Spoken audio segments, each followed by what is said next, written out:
let's get on to the production of the very first Godzilla movie. In the summer of 1954, producer Tomoyuki Tanaka was in a fix.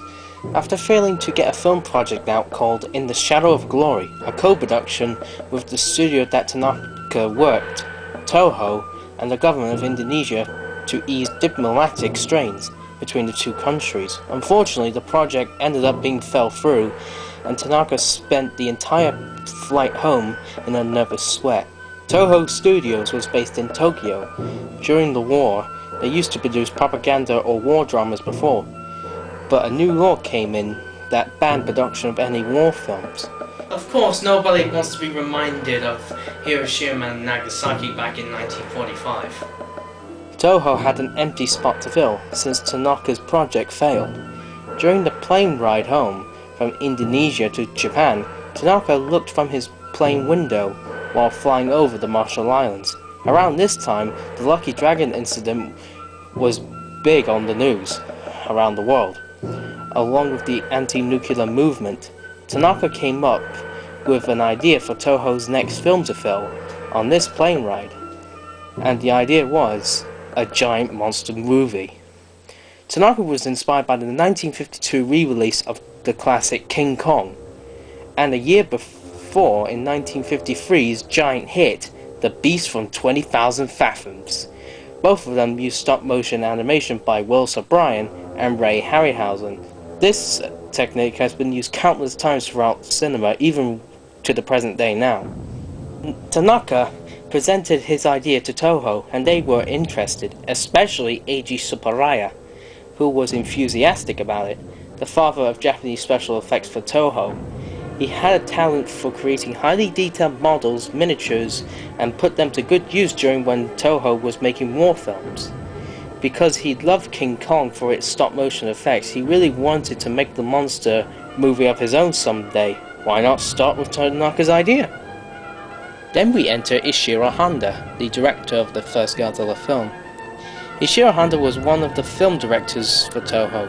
Beforehand, he fought in the war before he became a POW, prisoner of war, in China, but after being released and returned to Japan, he saw the devastation of Hiroshima, which left him traumatized and became a pacifist and anti-war activist.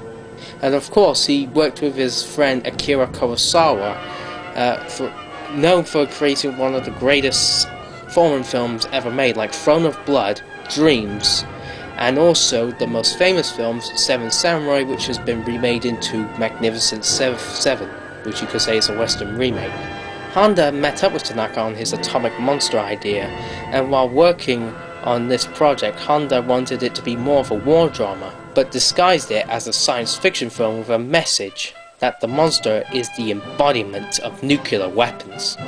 To fully get his vision of the story for the film, Tanaka hired sci-fi horror novelist Shigeru Kayama, who envisioned the monster as a sea creature, and Eiji Tsuburaya thinking it could resemble a giant octopus of the ocean. Hundreds of the top artists of Japan were hired to design the monster, including this early rendering of the monster by Japanese cartoonist Keijo Yoshiabe, who gave the monster more simian-like features and a head to resemble a mushroom cloud, but this sketch was rejected. Toshimitsu and Watanabe based the monster's design on real-life dinosaurs from magazines and Children's Encyclopedia of Dinosaurs. They took an upright posture of a Tyrannosaurus rex or an iguanodon and added the dorsal plates from a stegosaurus to shape the design of the monster.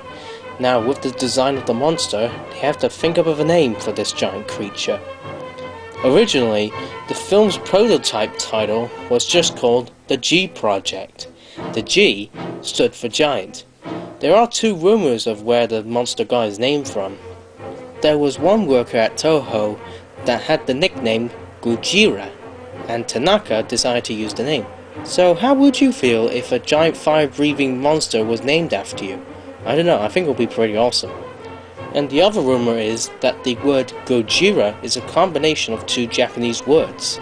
Gorira, the Japanese word for gorilla, and Kujira, the Japanese word for whale. If you don't take gorilla or whale too literally, Gorilla meant like sheer size and physical strength, while whale is more of a sea-driven creature, for the monster to be amphibious from ocean to land. So the name became Gojira, or in English, Godzilla.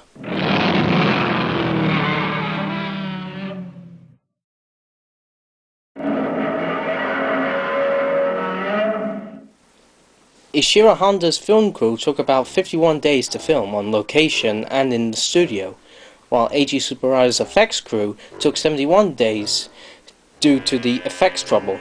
Eiji Tsuburaya originally wanted to have stop motion for Godzilla. Even though he loved the original King Kong, nobody in Japan can do model animation, and if they did, it would have taken an estimated 7 years to do.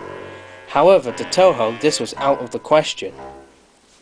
So Eiji Tsuburaya came up with an actor in a suit, which had never been done before in a monster film, and now today it is dubbed as Suitmation.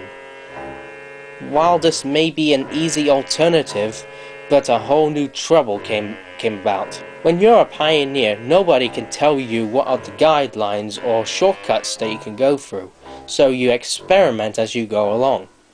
Toshimitsu sculpted Godzilla's final design in 3 stunning clay models. The first one called the Serpentine Godzilla with serpentine-like skin, the second one called the Warty Godzilla with warts and bumps all over his skin.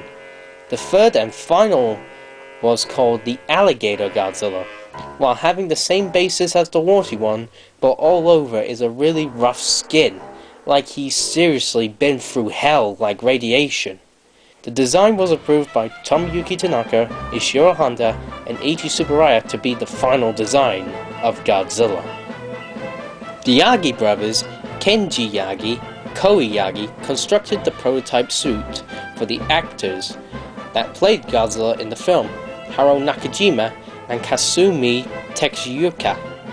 The prototype suit was made out of cotton cushioning to keep the suit actor comfy, chicken wire for the skeletal structure, and a heavy amount of latex coated in charcoal grey. On a sunny afternoon, the crew assembled themselves to see the prototype suit. When Nakajima was sealed inside the suit, everybody was impressed because the suit looked really good. But when the actor was asked to move... Right.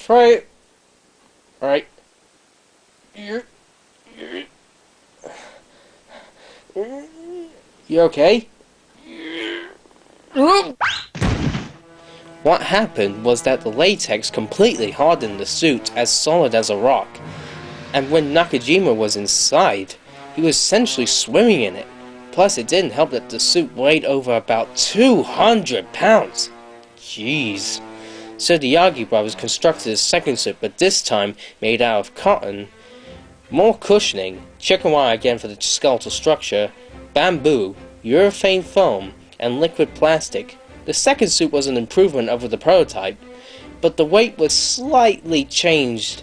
At least the suit actor can move around. However, it was still heavy.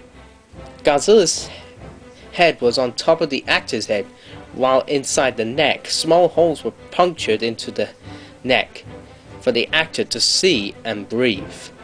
But this didn't help much. During filming, the suit was so unbearable inside because of how hot it is. The actor's sweat will plug up the holes, and even on a few occasions, the actor will pass out. And plus, with the sweat inside the suit, it made it very unbearable because it kept on rubbing against the skin, causing bruising and sores. I wonder what it'd be like to be inside a Godzilla suit. Only one way to find out. Actually, it's pretty fun to be inside a Godzilla suit. Joe, what are you doing? I'm just trying out my new suit. You look ridiculous. Get back to work. No. And plus, even on occasions when the suit was not in use, it is so inflexible that it can actually stand up on its own. And plus, it was really hard to walk in a straight line while inside the suit. To make things easier, they cut the prototype suit in half, mainly the legs for the close-up shots, and to wear them like a pair of trousers smashing through a model streets of Tokyo. In the head, Godzilla was fitted with a mist blower to simulate Godzilla's atomic breath. Plus, there are some portions of the film where they used hand puppets to go through the model buildings. Despite the horrible experience being inside the suit, the end result turned out to be amazing because the footage of Godzilla lumbering through the model city of Tokyo, when slowed down, gave the monster a really unsettling movement in the finished film.